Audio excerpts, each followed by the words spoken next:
Eto, na današnji dan Hrvatski politički pokret Hrast krenuo je u akciju po svim dijelovima hrvatskog teritorija. Ta akcija ima za cilj da Hrast izađe među hrvatske ljude, da hrvatskim ljudima poruči da nudimo konačno rješenje, da nudimo alternativu svima onima koji žele zadržati političke pozicije isključivo radi sebe. Mi želimo Hrvatsku vratiti Hrvatima, želimo politički proces vratiti među ljude, a oduzeti ga lažnim političkim elitama.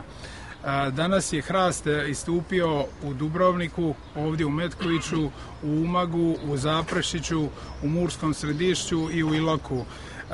Moguće da je bilo još nekim drugim manjim mjestima. Ovime smo se predstavili ljudima, a nastavit ćemo sljedećim danima i mjesecima dolaziti hrvatskim građanima sa istom porukom: treba promijeniti politiku, treba promijeniti ljude. Svi ovi koji su sada na pozicijama i oni koji se nude kao opozicija, oni nemaju i ne žele promijeniti ništa od onoga što su radili, a što su ostavili za sobom to osjećaju ljudi na svojim leđima. Mi želimo dovesti nove ljude i dati novu politiku. Ovako, gospodine Kapoviću, zašto ste se odlučili za Hrast? Pa prije svega smatram da što se tiče hrvatske političke scene tu vlada jedno, mogli bi reći, jednoumlje, i Hrvatski Rast nudi nešto novo, nudi izlazak iz te takozvane kobne močvare koje se nalazi hrvatska politika, hrvatska politička scena. Hrvatski Rast u biti nema lidera, nema piramidalnu strukturu, već je ustrojen po načelu okruglog stola.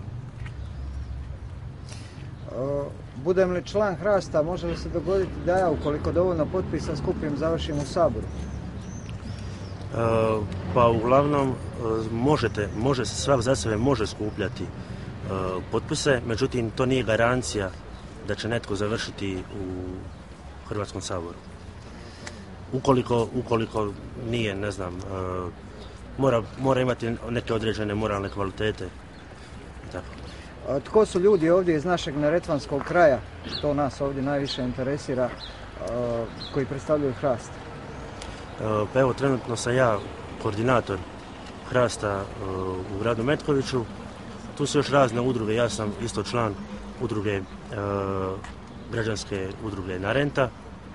Ima tu još nekoliko pojedinaca, između ostalog, evo, Božo Petrov, koji radi na fakultetu u Mostaru. Kako postati članom? Postati članom možete na službenoj stranici Hrasta i ispuniti podatke.